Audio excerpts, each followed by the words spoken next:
Ok. Estamos ya casi listos. Vamos a compartir en nuestros muros para que la banda sepa que estamos ya por arrancar. No lo veo acá. Bueno, vamos a compartir.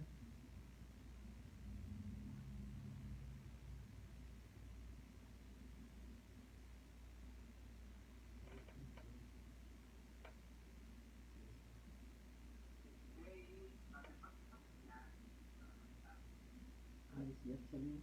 Sí. No lo veo acá. Aquí nomás.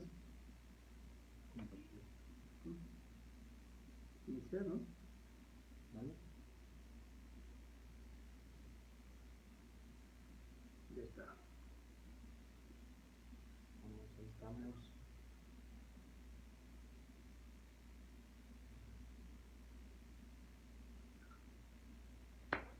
Ok, bandita, pues estamos aquí en vivo, estamos bien contentos. Bienvenidos a Roquea tu Mundo, bienvenidos a todos. Es nuestro tercer programa en vivo.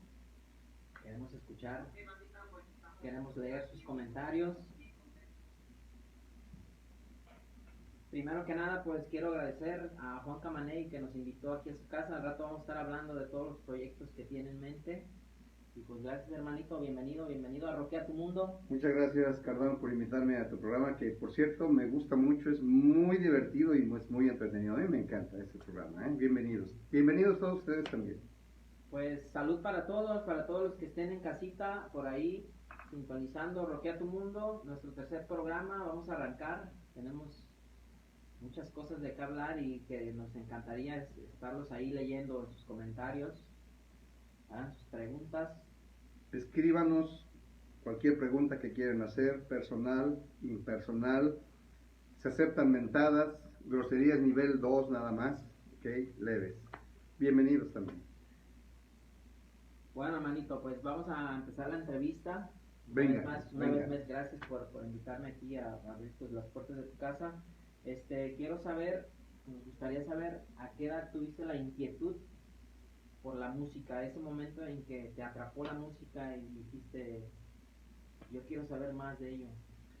Yo creo que yo tendría como unos 10 años. Me gustaba mucho la música y mi mamá se llamaba Lupe, ya falleció mi mamá. Paz descanse. Y siempre pues, eran pachangues, ya ven que en los pueblos, pues yo soy de Veracruz, de allá de Tuxpan, Veracruz. Entonces, pues las fiestas empezaban el viernes y acababan el domingo. Entonces llevaban grupos, unos tríos, otros mariachis, pero también llevaban grupos de rock. Entonces recuerdo que vi la primera canción que le oí a un grupo musical tocar fue la de Lupe, Lupita, mi amor. En ese momento supe que iba a ser músico. Me impactó. Ver las guitarras eléctricas, la batería, el bajo, fue para mí, yo tenía, imagínate, 10 años, todo idiota, todo menso así, me quedé y me impresionó mucho en ese momento, yo supe que iba a ser músico. Yo quiero de eso. Sí, no, pues es que fue una experiencia muy impresionante para mí. Hablando del rock and roll, ¿cuál es la primer banda que te jaló así, que te voló la tapa de los sesos, por así decirlo, en la onda rock and rollera? Yo quiero escuchar más música de ellos. Sí, fue por ahí de los 68, 69. A mí, mi hermana me regaló el primer disco que salió de los Beatles, que se llamaba Conozca los Beatles. Conozca the Beatles, así decía el disco, estaban las cuatro caras, ¿se acuerdan de ese disco azul oscurito así, muy bonito? Y en cuanto yo lo escuché, yo me quedé así pasmado, porque acuérdate que en aquel entonces no se acostumbraba a la greña, eran unos cositas así, un pelito, y entonces ver greñudos, pues te impactaba, pero sobre todo la música fue lo que me impresionó mucho. El primer disco fue el de los Beatles, evidentemente, y de ahí marcó mi vida totalmente para la música. ¿Cuál es el primer instrumento que te llama la atención, tal vez tocarlo, o cuál es tu primera experiencia, tu primer instrumento que tuviste? Platícame de esa experiencia. Pues mira, yo empecé con la guitarra. Ya sabes que pues en la época de la secundaria, pues siempre hay una estudiantina o algún grupito, alguna cosita así. Entonces, había una estudiantina que nosotros le decíamos la borrachina, porque le jalábamos, era hermoso. Entonces, en la secundaria, imagínate todo el desmadre que traíamos, pues era una estudiantina. Y yo me acuerdo que a los 10 empecé a tocar la guitarra, pero como soy zurdo, tengo el problema de que nadie me podía enseñar, y menos en aquel entonces. Hoy día, pues ya hay muchos guitarristas más zurdos, ¿no? Pero antes no había nadie, entonces eso de cambiar la cuerda, pues no podías tocar en ningún lado. Entonces tuve que empezar a fijarme cómo ponían las pisadas y luego traducirlas al zurdo y empezar con el chundata, que así empezamos todos, chundata, chundata, y así hasta que ya por fin, más o menos, a los 11 años ya logré tocar ya la guitarra, ya sabía más o menos circulitos y cositas así, pero ya me permitía tocar en la borrachina de ahí de mi escuela. Salud por eso. Salud, hermano, salud. Salud por esos tiempos. Salud para todos allá en casita, los Igualmente. que nos están viendo. Qué chido que se conectaron. Roquea tu mundo, bienvenidos, bienvenidos. Carnal, ¿cuál fue la primera vez que tú tuviste o que monetizaste la música, que tú dijiste, ay, Pues yo creo que fue como a los 15 años, porque en aquel entonces pues hubo mucho auge sobre los grupos musicales, no había tantos, y sobre todo estoy hablando de los 70s, que empezaba a haber grupos mexicanos muy buenos como los Rebeldes del Rock, Teen Tops, los Hitters, todos esos grupos de antes que empezaron con este tipo de rock, que era el rock en inglés, nomás que hacían las traducciones al español, que por cierto eran excelentes traducciones las que hacían los condenados, porque sí les daban el sentido a la canción, no traducían literal, sino le daban un sentido correcto a las canciones, y eran pegajosas, y empezabas a tocarlas y al quererlas bailar. Entonces, pues ahí en la secundaria, pues hicimos un grupito de chavos y empezamos. Me acuerdo que mi primer grupo se llamó La Fiebre, The Fever. Pues andábamos todos así febriles y locos por querer hacer un grupo, y ya queríamos sonar, y con eso empezamos. Y digo, cobrábamos casi nada, pero lo que queríamos era tocar, porque muy a fuerzas nos dejaban tocar en aquel entonces, porque ya sabes que siempre te decían, tienes que estudiar, ser gente decente. los tachaban, ¿verdad? Sí, no, siempre. Los que se dedicaban a la música. Como eres músico, la mamá o la papá, el papá ponían el grito en el cielo porque tú querías ser músico. Tan No. importante que es la música en la sociedad, cabrón, y tan difícil que fue, ¿no? El aspecto de que aceptaran. Aún hoy día es muy difícil si tienes un hijo que te dice que va a ser músico o que va a ser bailarín, luego lo tratan de otra forma, ¿no? O ese tipo de cosas, o pintor, o una cosa, y todo el mundo le dice, oye, búscate una carrera decente, de lo cual vayas a vivir, etcétera, ¿no? Son estereotipos que están desde hace muchos años, pero la música es una profesión como cualquier otra. Por cierto, mucho más difícil que muchas profesiones. ¿Cómo hay que nadar contra corriente? No, todo eso que me dices, cabrón, o sea, es terrible. De la familia, ¿no? Como dicen, no, pues la típica de que termina una carrera y ya después lo que quiera. No, de hecho, los papás, digo, en este caso mi mamá nos obligaba a estudiar, y tienes que terminar una carrera a huevo, si no puedes ser músico, ¿no? Para que tengas, para sobrevivir, ya sabes. Te avientan el choro y a fin de cuentas estudias ahí algo más o menos para que estar bien con la familia, pero tú sabes en el fondo de tu corazón que vas a ser músico, cara. Yo lo supe desde los 10 años. Qué chingón, hermano, qué chingón. Eres originario de Veracruz. Platícame un poquito de tu experiencia allá en Veracruz. ¿Cómo es la música allá? Mira, yo nací en Tuxpan, Veracruz. Soy jarocho, trovador de veras. Y en aquel entonces mi familia se vino a vivir a Poza Rica, que es una ciudad muy, muy parecida a esta en cuanto a calor, caliente, calentísima. Mucha humedad. Sí, mucha humedad y mucho calor allá. Y en ese entonces, pues eran los 70s, cuando yo empecé a tener contacto con la música, fue verdaderamente increíble para mí ver que muchos de mis compañeros tenían un talento innato, de verdad increíble para tocar, y había cuates que yo admiraba porque los veía tocar allá en mi tierra. Entonces tenían sus grupos, ellos tenían, no sé, 17, 18 años, yo tendría 13, 14, ¿no? Una cosa así, pero ellos ya tenían sus grupos y ya sonaban bien porque, pues, por alguna circunstancia extraña, allá sí había un poquito más de educación musical. Entonces había tecladistas muy buenos, había guitarristas excelentes y había grupos bastante buenos, ¿no? Yo me acuerdo de muchos grupos de allá de Veracruz, como los Crazy, el Tarro de Mostaza, la Burbuja, muchos grupos de allá que de veras eran buenos, con ganas, ¿no? Ya después hicimos grupos más chafas como el mío, ¿no?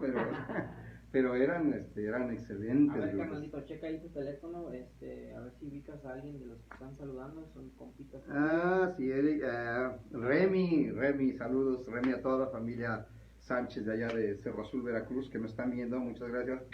Un beso, familia, no los olvido, son mi familia también ustedes, ya lo saben. Un abrazo a toda la familia de allá de Cerro Azul, Veracruz. Un saludo también para Ricky Barrios, un compita también de ahí de la Mara, que es rock and rollero, por ahí está conectado, a ver si sigue por ahí. Saludos, carnal, saludos desde aquí, desde Vallarta. Saludos desde acá de Vallarta, saludos a todos. ¿Qué personas o quién influenció en el rock and roll en tu vida? ¿Quién de tu familia escuchaba el rock o en qué momento te conectaste con el rock and roll? Yo creo que mis hermanas, en ese entonces, pues yo tendría, no sé, 10 años y ellas ya eran 17, 18, y fue cuando salieron los Beatles. Y la influencia fue de ellas, que me empezaron a llevar a ver grupos de rock. Y me acuerdo que una vez me llevaron a un teatro que hay de allá, un viejo teatro, que era el Teatro Hidalgo, porque iban a una caravana. Ves que antes se acostumbraban mucho las caravanas de artistas que iban por los pueblos, ¿no? Y entre ellos iban unos grupos de rock. Y me acuerdo que la primera experiencia fue increíble porque eran los Hitters, no sé si alguno de ustedes por allá recuerde a los Hitters, que en aquel entonces eran los que rifaban. Y por cierto, cantaban la canción de Ahora estoy solo y sin tu cariño no tengo nada, que era el rock en inglés pero pasado al español. Pero para mí fue ya oír con los aparatos de aquel entonces, que por cierto había unos muy parecidos a estos que se llamaban los Custom, que era el que los tenía, era el top, no tener los Custom. Los teclados que se usaban en aquel entonces era el Farfisa, que era el teclado que rifaba. Aún hoy esos sonidos se trajeron de nuevo porque eran unos sonidos excelentes de teclado. Nosotros alcanzamos para comprar un pinchurriento A-Stone, que eran y los baffles eran Cooper, eran unos baffles viejitos de aquella época, ¿no? ¿Qué íbamos a soñar con unos Fender o algunas cosas? Teníamos unos Cooper y con eso jalábamos. Y las guitarras, pues algunas inclusive eran hechizos, ¿no? Eran de que les ponías una pastillita y sonaban y se amplificaban, y con eso, pues vámonos a jalar. La cosa era un auge nuevo, era un despertar de todos nosotros hacia la música, ¿no? Eran los 70s y empezabas a oír a los Beatles y todos. Y de repente surge Woodstock, surge Hendrix, Santana empieza a salir en aquel entonces, estamos hablando de los 70s, que era, pues un tiempo realmente fabuloso, de verdad.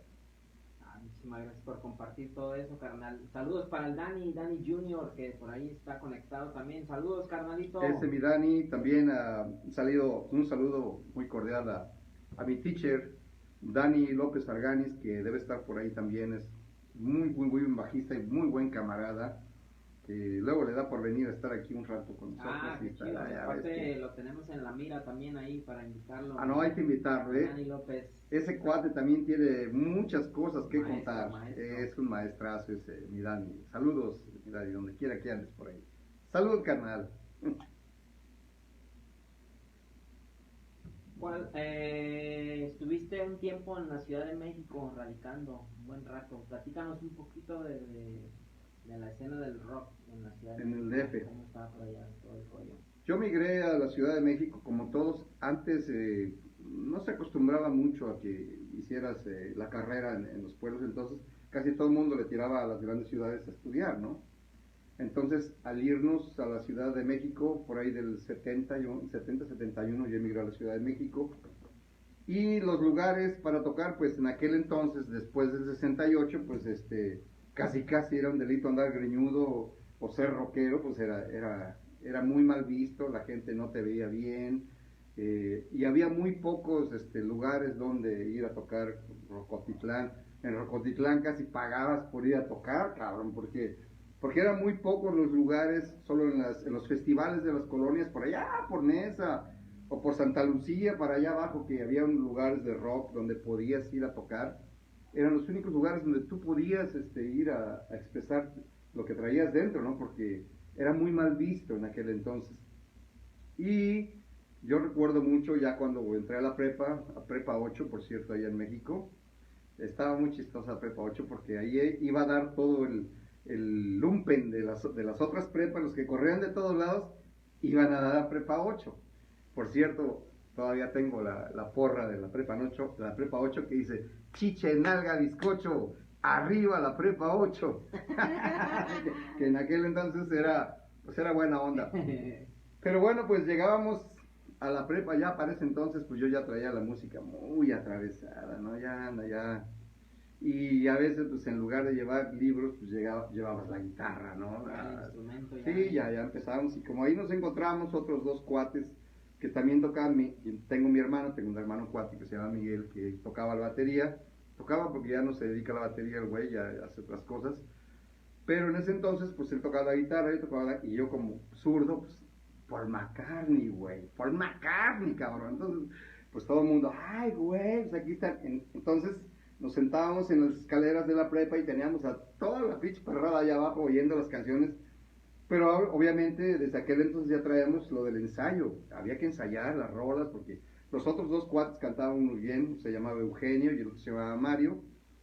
Y entonces tocábamos acústico y la verdad se nos juntaba un buen de gente hasta que las mismas autoridades de ahí de la prepa pues nos dijeron, ¿saben qué, chavos? Pues no pueden hacer eso aquí, pues aquí se viene a estudiar y pipipi, papá. El chiste es que fuimos severamente sancionados y sojuzgados para no seguir tocando, entonces teníamos que irnos afuera de la prepa a tocar. ¿Cómo ves esta onda? ¿Cuál ha sido de las experiencias más bonitas que te ha dejado la música o que has vivido?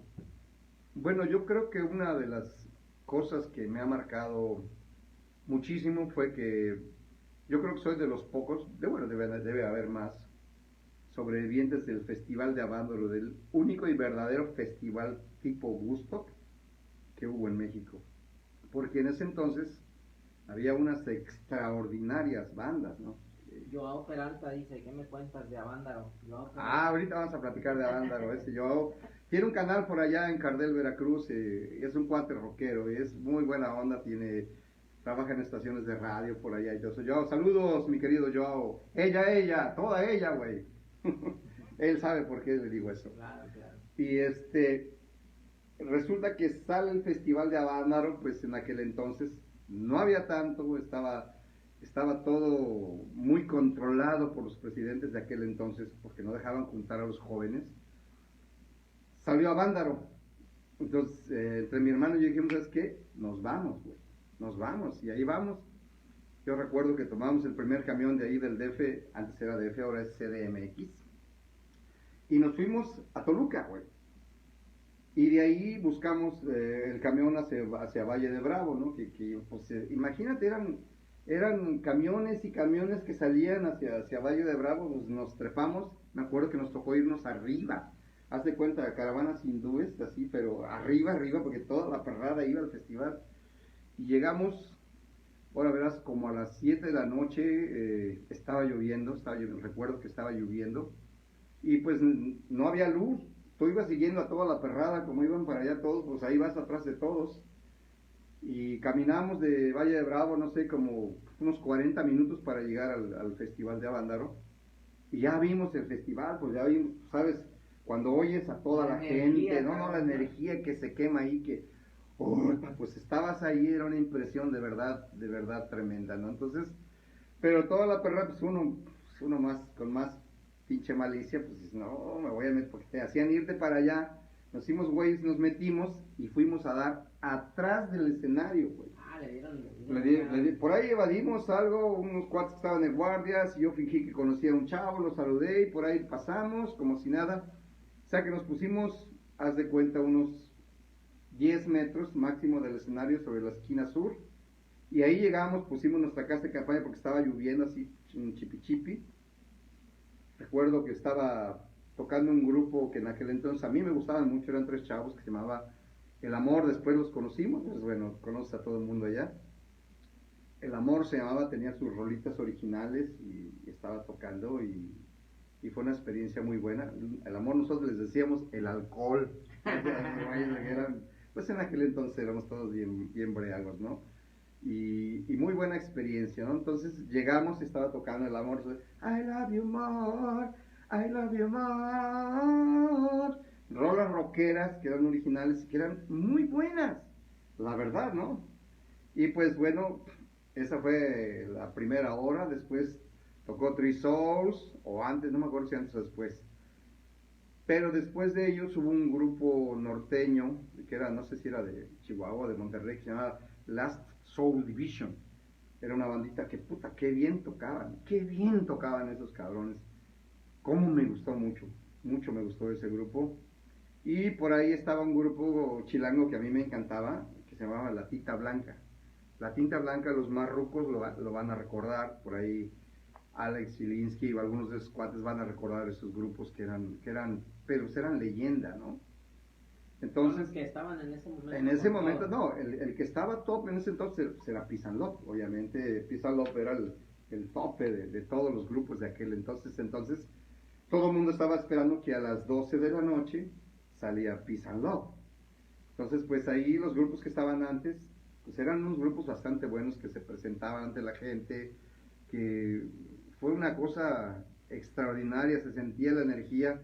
El Peace and Love era real, porque yo me acuerdo, y lo voy a confesar severamente, resulta que pusimos una casa, mi hermano y yo ahí, pues una casita de campaña, ¿no? Entonces viene un güey, se mete, y pues te acostumbras a ser agresivo, entonces agarras, y yo agarro y lo empujo, y digo, ¿qué pedo, güey? Pues, ¿qué haces aquí, no? Y ya, pues no, me equivoqué, Peace and Love, andaba todo pacheco, ¿no? Pero Peace and Love, ¿no? Entonces yo me sentí mal, porque dije, no, pues pobre cuate, o sea, pues andaba bien pacheco y se equivocó y se metió nada más. Entonces, sí, no, perdóname, güey, ya. Ay, no sé. Pero sí estaba mucho la onda de Peace and Love, que después la agarró ya saben quién para hacer la política. Pero en aquel entonces era el Peace and Love porque venía de la guerra de Vietnam, venía de la época de los estudiantes del 68. Muchas cosas que pasaron en aquel entonces, pero unas experiencias muy buenas. Pero bueno, si me permites, te sigo contando. Claro, claro que sí. Salud, carnal, de los que nos estén viendo. Salud. Porque, bueno, yo al menos siento una admiración y una envidia de la buena que estuviste pues, en ese festival, ¿no?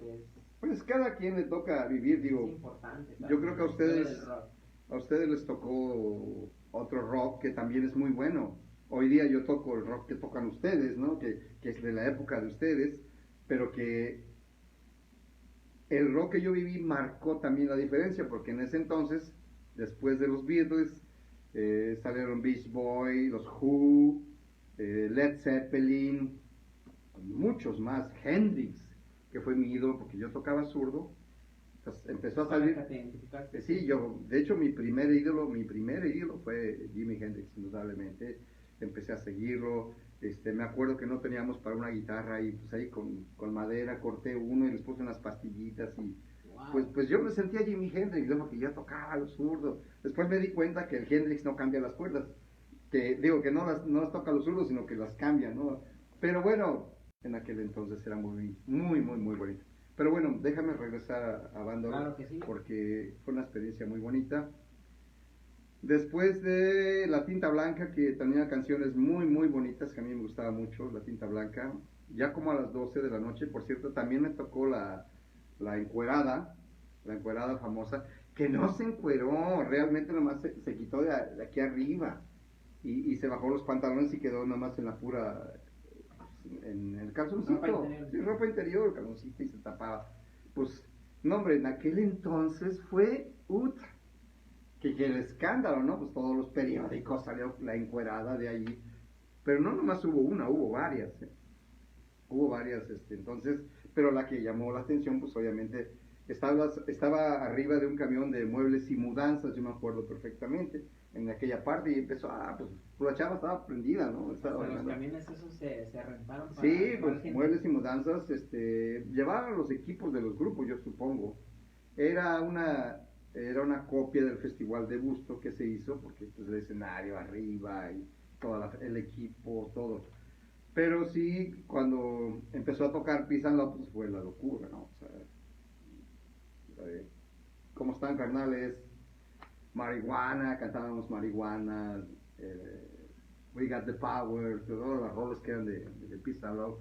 Pues ahí fue la locura, ¿no? Fue el éxtasis del evento. Y fue una cosa de verdad increíble. Yo creo que todos los que me están escuchando, que son de mi época, que fueron a ese festival, estoy seguro que tienen esa joya guardada en el corazón, de verdad. Claro que sí, man, es prácticamente una joya ahí guardada. El haber estado ahí fue un lujo. ¿Cuánto tiempo llevas acá en la costa, aquí en la bahía? Mira, yo llegué aquí a la bahía hace 9 años. Al principio yo venía de vacaciones con mi esposa y veníamos a vacacionar y empezamos a ver que el movimiento que había aquí en la bahía, en Puerto Vallarta y en Valle de Banderas, era como si se hubiera detenido el tiempo. ¿Entiendes? Era como estar en aquellos tiempos, y eso me impactó a mí, ver que todos los grupos tocaban la música que yo tocaba hace 30 años, ¿no? Entonces eso para mí fue impactante. Dije, órale, qué buena onda. Y no sabía yo explicarme por qué, ya después entendí que son los extranjeros que vienen y que tocamos el rock and roll para ellos de esas épocas, y que era como si el tiempo no se hubiera detenido nunca aquí. Entonces, un buen día dijimos, pues vamos a ir a Puerto Vallarta. Y vámonos, y agarramos y vendimos todo por allá, y nos venimos. Lo único que sí es que me traje mi guitarra, mis aparatos. ¿En Ciudad de México o para acá? No, para estos primero me había ido yo a vivir 10 años a Veracruz, estuve allá haciendo algunos programas de televisión, de radio, allá en Veracruz, en Jalapa, Veracruz. Y después de estar 10 años allá en una universidad, pues ya me dio la locura por venirme a vivir para acá. Y ya tenía yo 2 años antes que me quería venir a vivir para acá, porque me había gustado la onda del rock. Y ya fue como así un buen día vendimos todo, dijimos a la fregada, vámonos a vivir. Dije yo, pues voy a vivir los últimos años que me queden haciendo lo que a mí me gusta, ¿no? Rockear, cabrón. Entonces dije, me voy, porque me voy, y vámonos. Y aquí vine a dar. Compárteme un poquito más de esa experiencia que estuviste en radio. Bueno, cuando llegué a una universidad allá en el estado de Veracruz, resulta que pues no había nadie a cargo en esta universidad relacionada con la música, o que pudiera, por ejemplo, poner un estudio así como con todas las características que se necesitan para hacer radio y televisión. Entonces yo había tenido algunas experiencias en Televisa, yendo a ver programas de Televisa, tenía unos amigos que me permitían grabar y que me permitían estar dentro del área de los ingenieros. Entonces pude aprender muchas cosas relacionadas con la proyección de los programas, cómo se generan los programas, cómo se hace la escaleta de un programa, cómo se hace toda la parafernalia para hacer un programa de televisión o de radio. Y así es como empecé yo.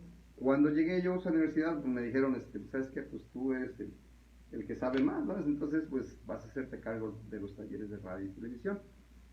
Entonces yo me acuerdo que en ese entonces, pues tratando de que los chavos realmente aprendieran, porque bueno, ustedes saben que una cosa es lo que te enseña en una universidad y otra cosa es cuando ya te enfrentas a la vida real, güey. Claro. Porque ahí ya es otro rollo, ya tienes que conocer equipos, tienes que conocer de consolas, de audio, tienes que saber muchas cosas. Entonces mi idea al entrar en esa universidad fue que los chavos salieran lo mejor preparados, y empecé a dar clases de edición de audio, porque bueno, era indispensable para ellos, porque no estaba contemplado dentro de los programas educativos un curso sobre edición de audio, un curso sobre edición de video, porque quizá no eran los tiempos, todavía no llegaba mucho hacia la provincia este tipo de educación. Entonces dije, pues voy a aprovechar. Yo me acuerdo que fui pionero en decirle a los chavos de ciencias de la comunicación, a ver, chavos, su tarea va a estar en una página web,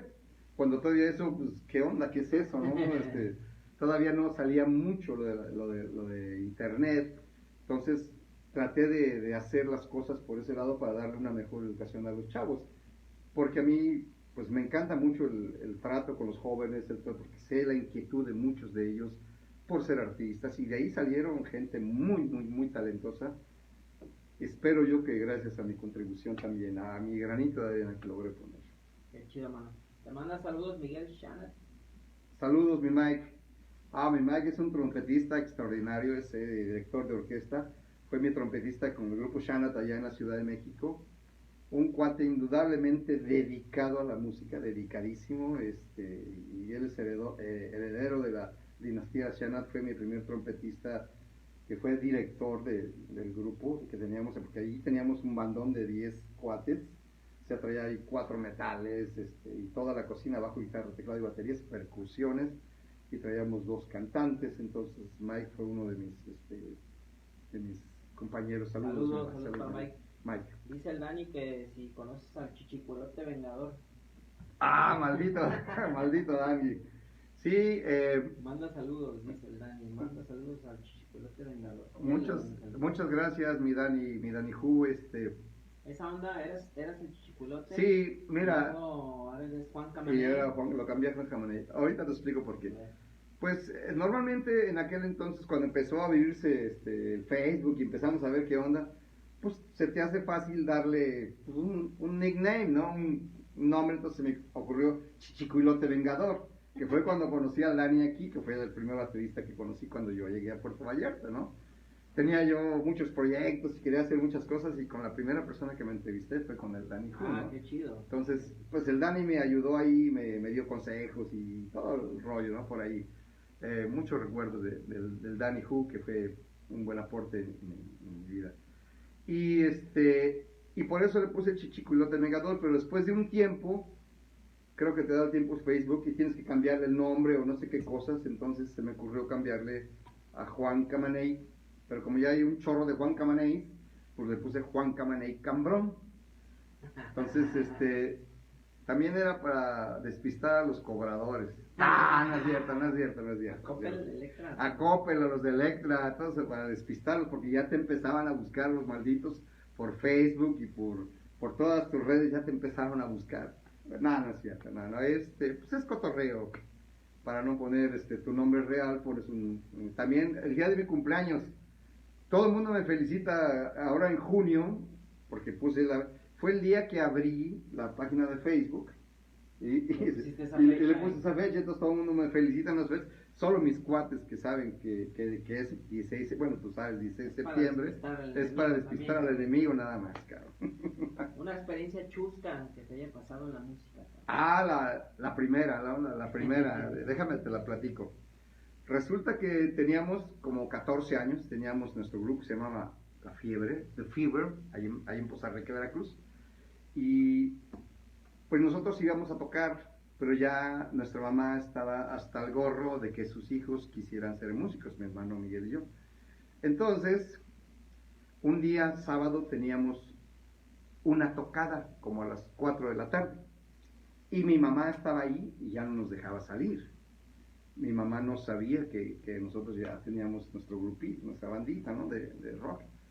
Entonces, pues mi mamá eran las 2 y nosotros así con la tentación, ¿no? De que ya tenemos que ir a tocar. Sí, no. Y ya como a las 2:30 me dice mi mamá, voy a salir, no quiero que se salgan, aquí se quedan. Entonces, pues sí, mamá, sí, aquí nos quedamos por acá nosotros, planeando toda la cosa, ¿no? Y se va mi mamá como al cuarto para hacer, dije, puta, ahorita, cabrón.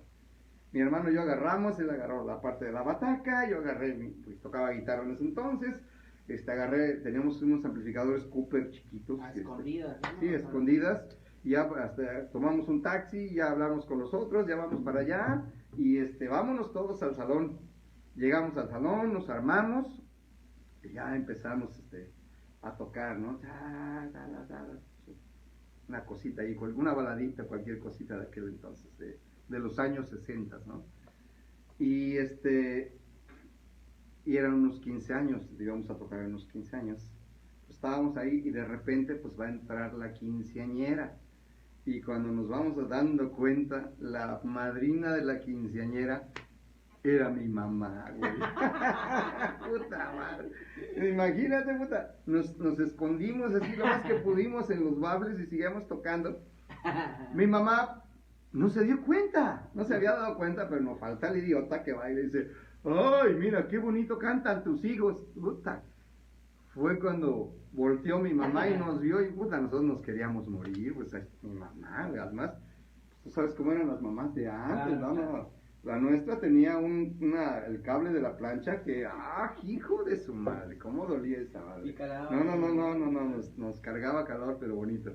Entonces, pues ya pues, seguimos tocando, ya nomás se nos quedó viendo, ya nos hizo así. Vengan pa' acá, hijos de mi arma. Ya bajamos y ya, pues ya todos, perdónanos mamá, ¿no? Pues y me acuerdo mucho sus palabras porque nos dijo, ok, ¿quieren ser músicos? Pues la verdad, pues sí, mamá. Bueno, pero van a estudiar otra cosa, sí, mamá, te prometemos que vamos a estudiar otra cosa, sí, mamá. Y ya nos dijo, está bien, pero traten de ser chingones, fue la que nos dijo mi mamá. Entonces, ya a partir de ahí para adelante ya nos dejó ser músicos, fue una experiencia. Hablando de tus bandas de rock, dame como un top 5, ¿qué bandas te gustan mucho escuchar? Indudablemente mi primera banda pues fueron los Beatles, o sea, ahí sí no hay vuelta. Beatles maníaco, ¿eh? Sí, a mí me encantaban los Beatles.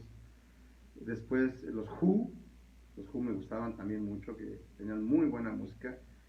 Por ahí surgió Led Zeppelin también, que me encantaba, por ejemplo, una de las rolas con las que yo me extasiaba era de Ramble On, no sé si lo has oído. No? Era un rombo, yo me quedaba así, con la lira, y era algo que oír esa voz tan aguda que tenía Robert Plant para cantar y todos esos tipos de guitarrista de primera, ¿no?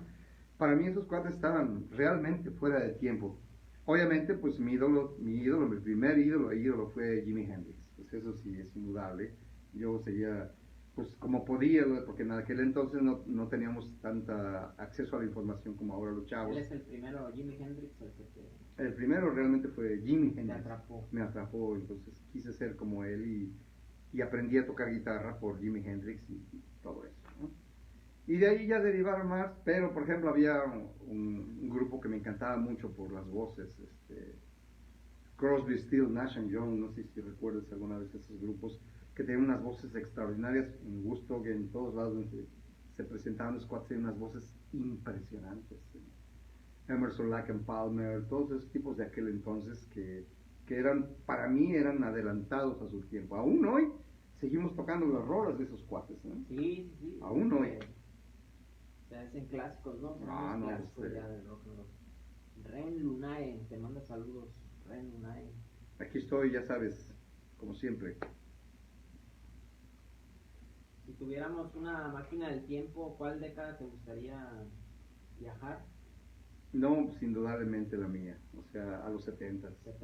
A los 70s, ahí viví las mejores cosas de la música, los mejores grupos, los grupos que me impactaron, por supuesto, ¿no? Ahora hay muchos grupos que me gustan también, modernos, pero sin duda volvería a los 70s, porque fue el despegue después de la guerra de Vietnam, después de todo eso, cuando resurgió, cuando salió la película de Born to Be Wild, de las motos y todo eso para mí era era increíble, ¿no? Tengo 3 boletos aquí que te voy a regalar, cabrón. ¿A cuáles conciertos asistirías?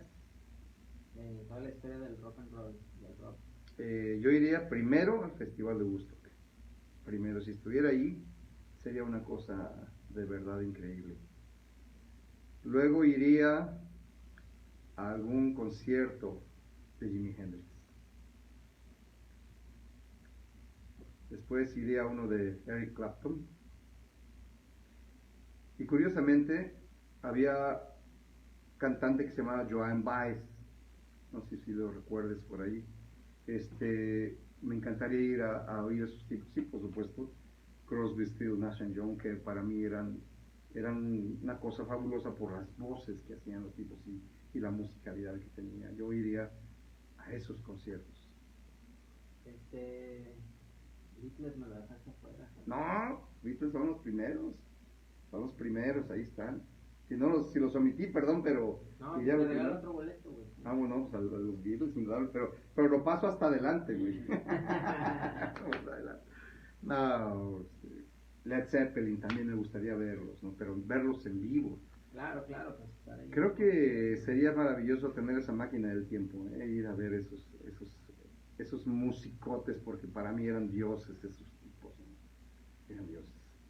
Platícame de 5 canciones que te gustan así un chingo, de esas veces que las escuchas muchísimas veces, tal vez la dejas ahí olvidada, pero luego la vuelves a escuchar y yo soy como de la idea de que muchas canciones son como fotografías, te recuerdan un momento, Sí, una experiencia. ¿Qué canciones de rock?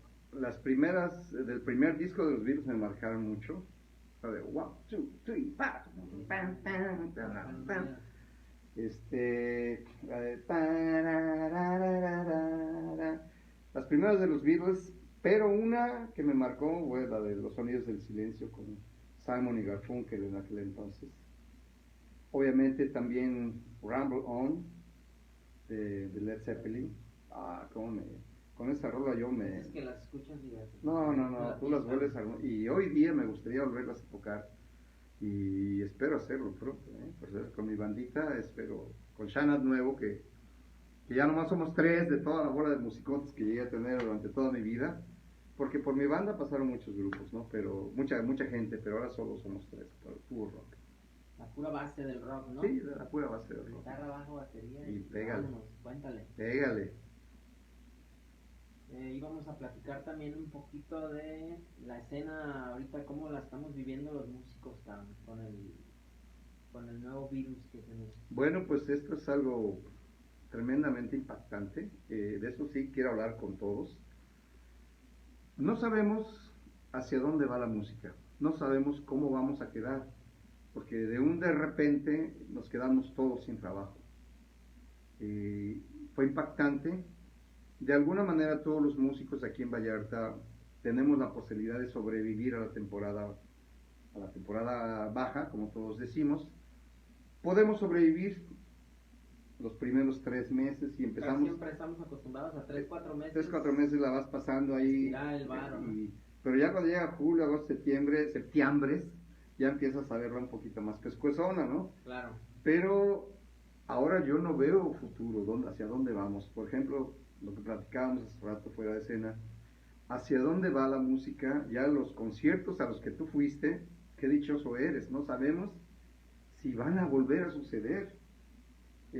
¿Cuánto tiempo va a pasar, no? Para que... Si es que pasa, porque a lo mejor estamos asistiendo a un cambio planetario tremendo y ni siquiera nos hemos dado cuenta.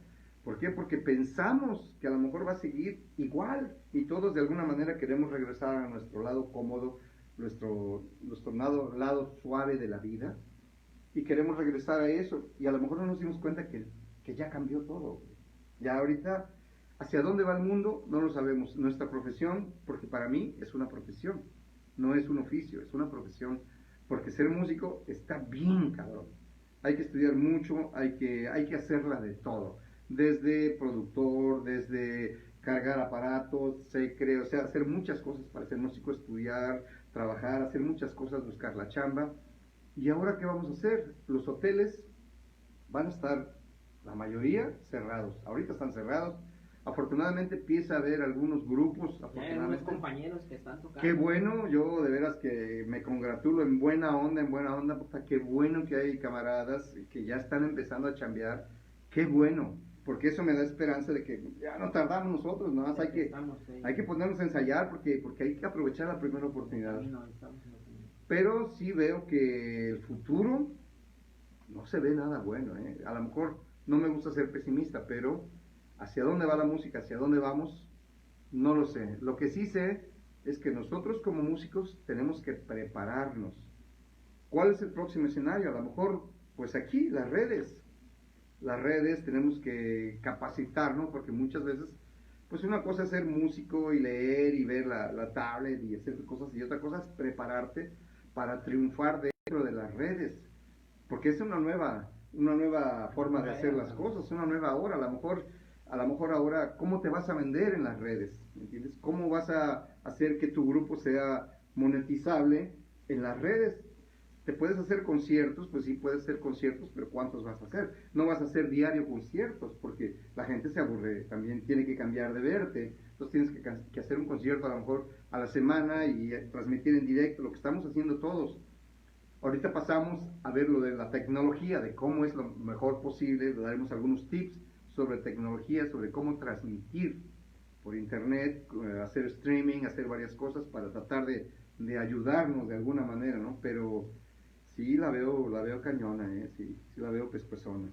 Sí está complicado, ojalá que sea el principio de nuestro crecimiento, estos músicos que ya por ahí están agarrando huesitos, ¿no? Como decimos. No, pues qué bueno, Y ¿no? ojalá que ya empiece a reactivarse la economía, cabrón, ¿no? A ver Pues que extrañamos el escenario y también extrañamos es, el es, trabajo. es triste porque siempre cuando hay algún problema de alguna índole, el músico es el primero que es cortado, porque los presupuestos siempre pues quitan las fiestas, quitan las pachangas y empieza a haber recortes sobre la música, que se supone que somos los no indispensables.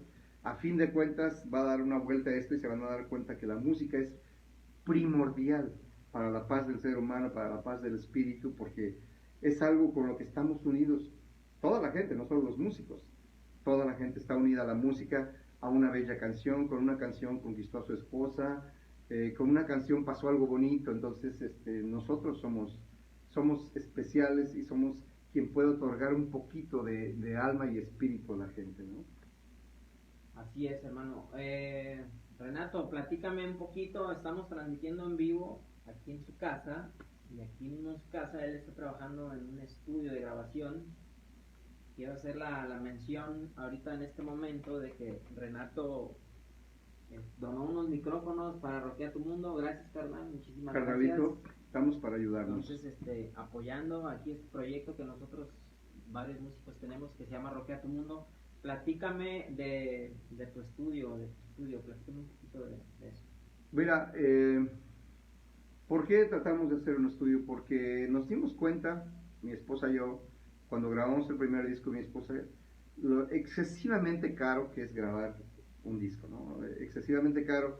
Y normalmente, sí, rentar un estudio y para el músico de a pie, digo, por ejemplo, yo conozco varios cantantes que son talentosísimos, que puta, pues no tienen lana para la verdad, para pagar un estudio 12, 15 mil pesos por la pura grabación, más la masterización, más luego todavía la maquila del CD o de lo que vais a promover, ¿no? Entonces es un gasto enorme para el músico, entonces el proyecto de mi esposa y mío es hacer un estudio que sea asequible al músico de a pie, al que quiere grabar sus rolas, a cualquiera, no necesita ser famoso, si tú quieres grabar tus rolas, ven, te vamos a ayudar a que lo hagas, a que tu sueño sea realidad.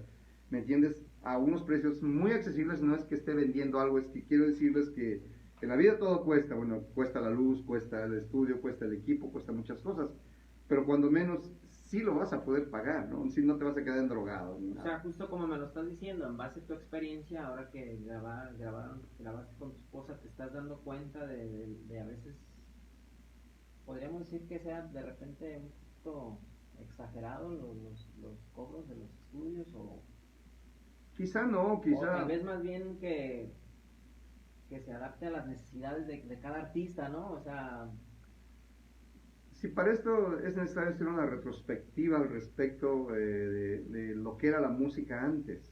Entonces, antes recuérdate que era una disquera la que te apoyaba, entonces meterte al estudio de una disquera te ahorrabas esa lana hasta que alguien se dio cuenta que podía hacer negocio también y hay gente muy preparada y que es caro porque realmente ellos invierten en hardware, en software, en micrófonos de mucha calidad. Hay hay micrófonos que cuestan $6,000. O sea, y son unas cositas que tú dices, ¿cómo vale esta cosa $6,000? Bueno, tiene un sentido, ¿no? Ahora hay muchas cosas que ya se hacen por software y que tienes que aprender a usarlas, ¿no? Te ponen un micrófono y este micrófono emula los mejores, con los que grabaron los Beatles, con los que grabó Led Zeppelin.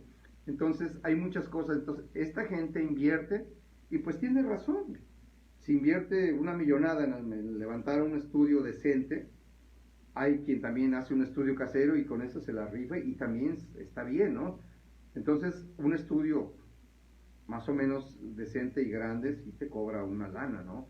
Y sobre todo lo que te cobran es lo que tú no sabes, que es cómo son los procesos de grabación, el proceso de masterización, todo lo que se hace para hacer un producto de calidad, un entregable de calidad. Entonces, eso es muy importante, entonces claro que eso te cuesta.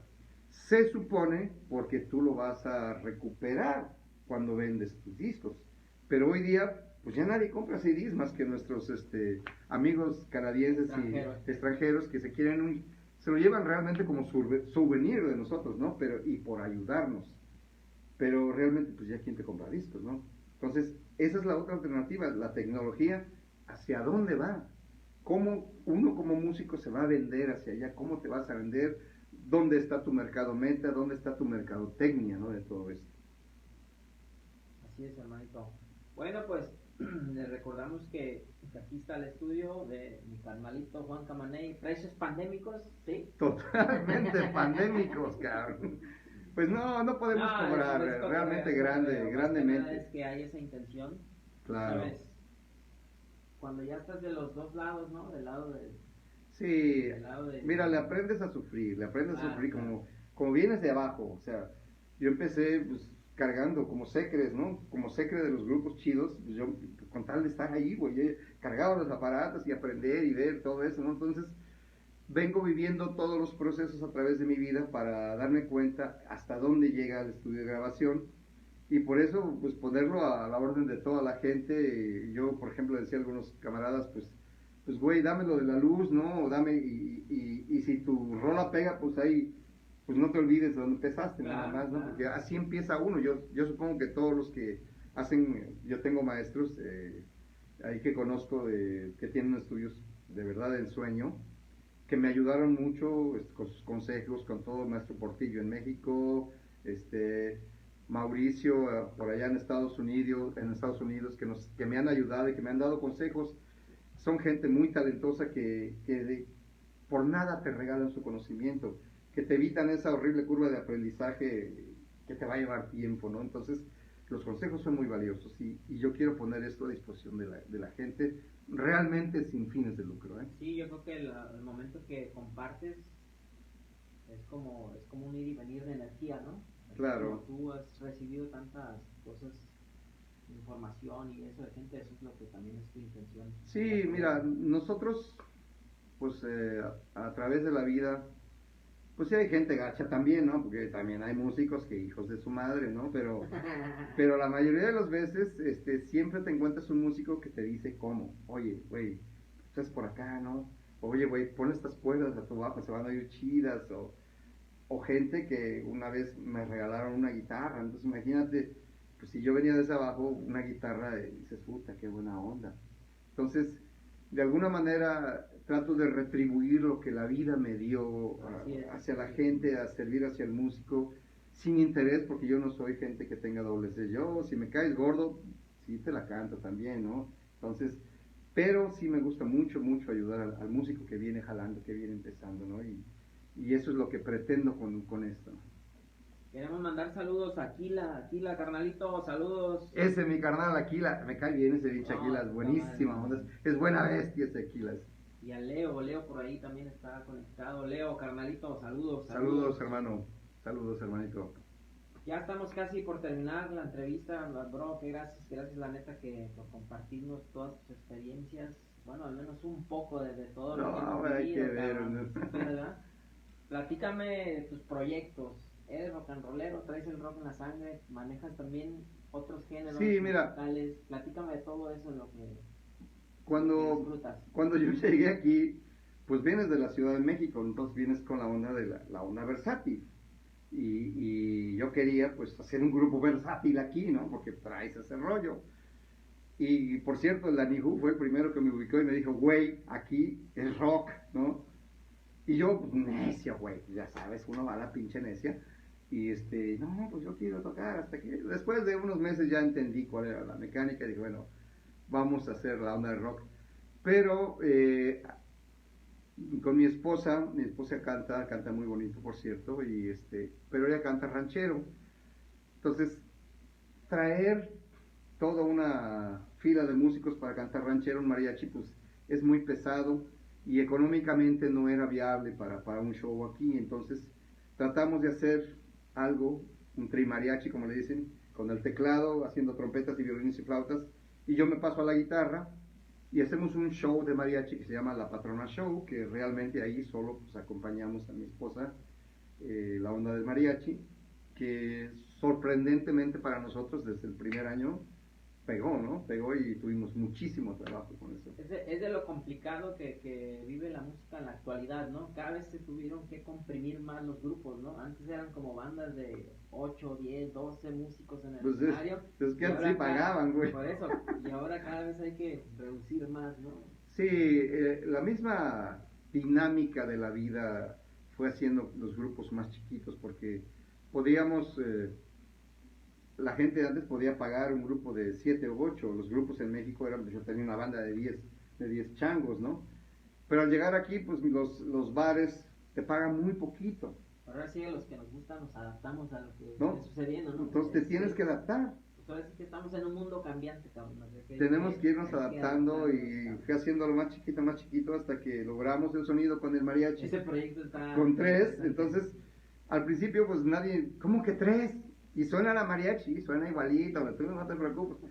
Hasta que por ahí alguien nos dio la oportunidad y ya nos oyó y dije, no, pues está excelente, ¿no? Y de ahí ya jamás tuvimos problemas. Pero en cuanto a la música de rock, pues bueno, tú sabes que los bares pagan lo menos posible y si son bares chicos, pues bueno, dicen aquí le damos tanto a los grupos, ¿no? A los grupos de 3 y el que quiera le entra y el que no, pues sale bye. Sinceramente, también la viven difícil, cabrón, los bares, porque me recuerdo hace 10, 15 años, pues los bares de rock eran atascados. No, estaban atascados. Y todos los días. Todavía cuando yo llegué a Vallarta era el auge muy bueno.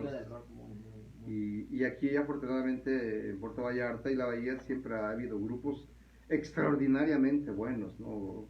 No digo nombres, pero debe haber 5 o 6 grupos de una calidad que pueden estar en cualquier parte del mundo, en cualquier escenario, podrían ser teloneros de cualquier grupo famoso, ¿no? Seguimos con tus proyectos. ¿Tienes la patrona? Sí, entonces tenemos la Patrona Show, que es música ranchera, música de mariachi. Nosotros quisimos tocarla como se tocaba antes, ¿no? Sin arreglos. Ya ves que hoy pues el mariachi trae 20,000 arreglos porque son 20 mariachis y hace unos arreglos impresionantes. Y nosotros quisimos tocar la música de mariachi como se tocaba antes, en la Revolución Mexicana. No sé si alguna vez viste películas de Pedro Infante donde había 2, 3 monitos tocando y cantaba Pedro Infante así las canciones y se oían muy bien. Quisimos rescatar esa música. Quisimos rescatar toda esa música que se tocaba en la Revolución Mexicana. La esencia, pues. La esencia, exactamente, diste el clavo, la esencia pura de lo que era la canción realmente mariachi campirana, donde nace, y traerla a la gente.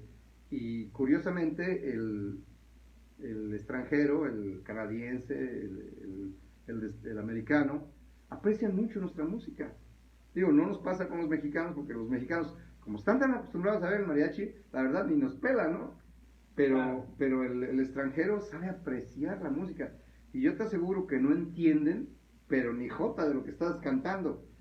Pero son muy educados, son gente muy preparada que, por ejemplo, se conectan con la cultura, pues, ¿no? Claro, es lo que ellos quieren. Ellos quieren integrarse con nuestra cultura, ¿no? Porque de alguna manera quieren saber, digo, yo sé que les gusta la música de rock, todo, porque muchos vivimos del rock, pero también ellos quieren saber cuál es nuestra música. Las raíces. ¿Sí? Yo sé que muchos de ellos, ya digo, ahora son nuestros fans y ahora son nuestros amigos y ahora son familia.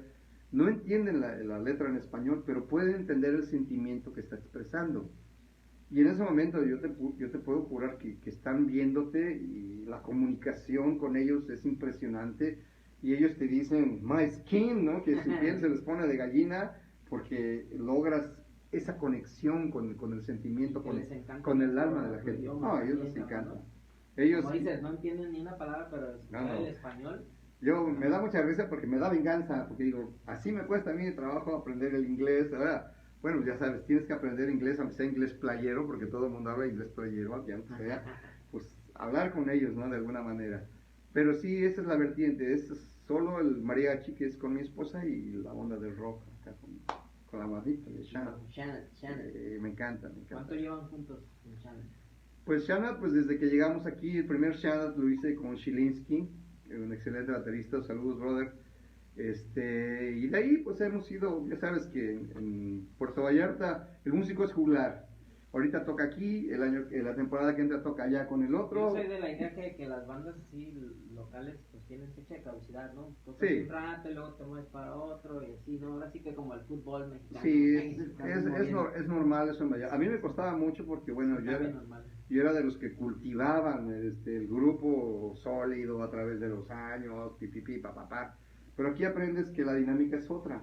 Entonces, músicos van a tocar contigo una temporada y la siguiente temporada pues van a estar con otro grupo, o hay músicos que tocan con 5 grupos. Me acuerdo porque saludos a mi cuate Eden Bocio, que es un extraordinario bataco. Un día me falló un bataco y no tenía yo a quien recurrir y le hablo a Eden Bocio, ¿no? Oye, güey, ¿puedes venir? Sí, güey, ¿dónde estás? Ah, pues sentado, ay, te caigo. Ya llegó con su bataca, se armó el güey, ¿no? Y buena onda porque me dice, espérense, antes de empezar a tocar, quiero tomarme una foto con ustedes, ¿no? Me acuerdo mucho de eso. Y ya, pues nos juntamos todos y se tomó la foto, güey. Digo, chido, güey, me dice, es que ¿sabes qué, güey? Ustedes eran el único grupo que me faltaba. Me faltaba huesear con nosotros, con todos los demás ya había hueseado el güey. Saludos, Carla. Gran amigo. Excelentísimo baterista también, todos. Pues hermano, muchísimas gracias por estar aquí en Roquea tu Mundo. ¿Ya se nos acabó el tiempo? Vamos a cerrar la entrevista. Igual si quieres platicarnos un poquito de algo más que tú digas, ay güey, quiero compartirles esto. Bueno, nos echamos unas rolitas, tú dime. No, quisiera compartir un poquito más en el aspecto de que ahora más que nunca tenemos que estar unidos los músicos, tenemos que ayudarnos mutuamente. Ya el tiempo de la envidia, de todo eso debe pasar, porque ya el futuro realmente es incierto, ¿eh? Realmente espanta. Si te pones a ver realmente la música hacia dónde va, ya por ejemplo, bueno, si sabes, el año pasado fuimos de gira a Canadá, Estados Unidos, fuimos a varios lados, ya todo eso se cerró, ya no va a haber oportunidad de hacerse un recurso por allá, no sabemos hacia dónde va. Si no estamos unidos ahorita, está cerrada la frontera ahorita. Está cerrada todas las dos fronteras, entonces no puede ser nada. Yo conozco varios carnales que hacen temporada en Canadá y en Estados Unidos, en varios lados, y tienen cerradas sus oportunidades de trabajo. Entonces, pues está cañón, está cañón. Entonces, sí quiero pedirles a todos, los que me conocen, vamos a unirnos, vamos a tratar de luchar, de ayudarnos sobre todo, de no ser egoístas, de aportar lo más que se pueda a nosotros mismos como músicos, ¿no? Yo te aprecio que me hayas invitado a tu programa porque a mí un placer. Yo dije, tengo que estar ahí, güey, porque... Un placer que hayas aceptado la invitación.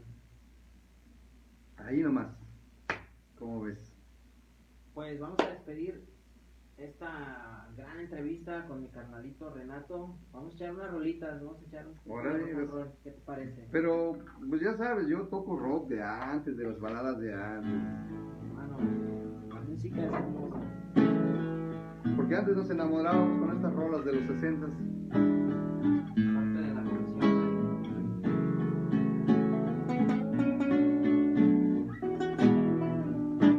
Tus ojos,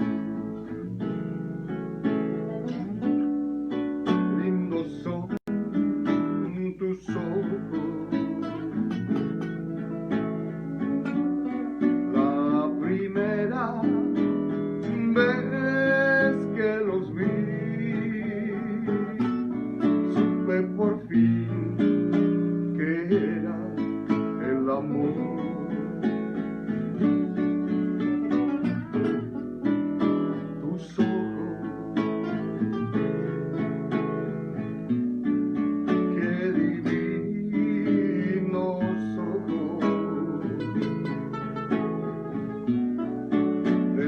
entonces eres mi amor y siempre lo serás.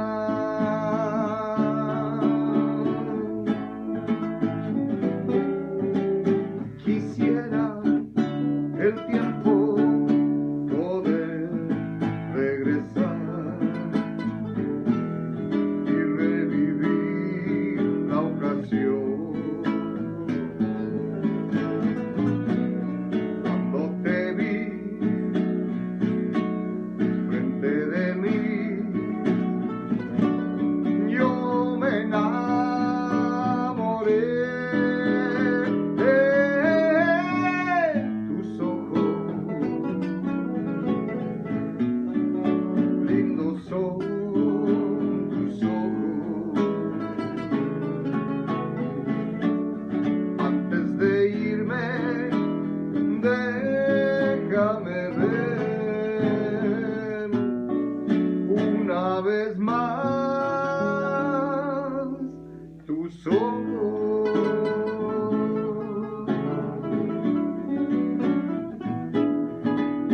Tus ojos.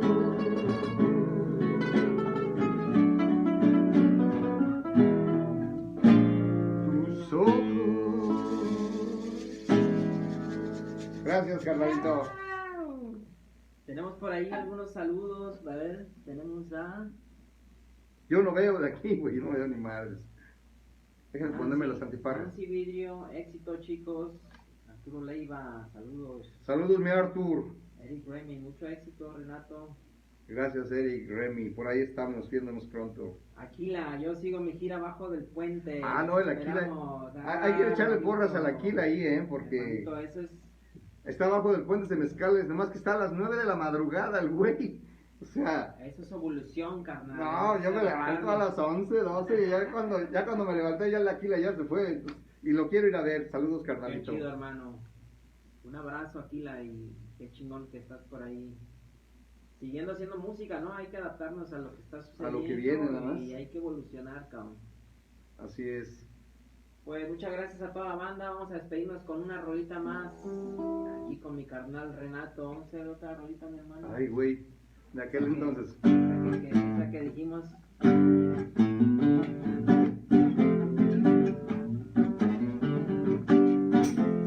Pareces una rosa tan linda y primorosa, que atraes a los hombres con tu gracia y fina frivolidad, pero nadie sabe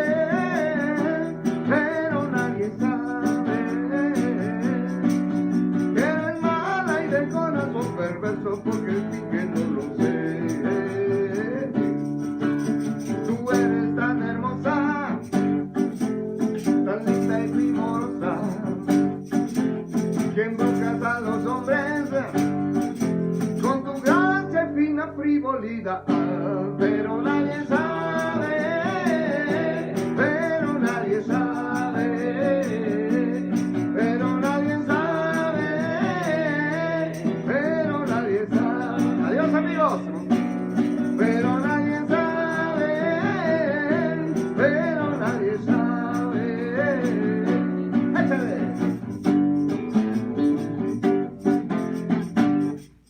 Yeah. Gracias, bandita. Nos vemos. Pásenla bien, chavos.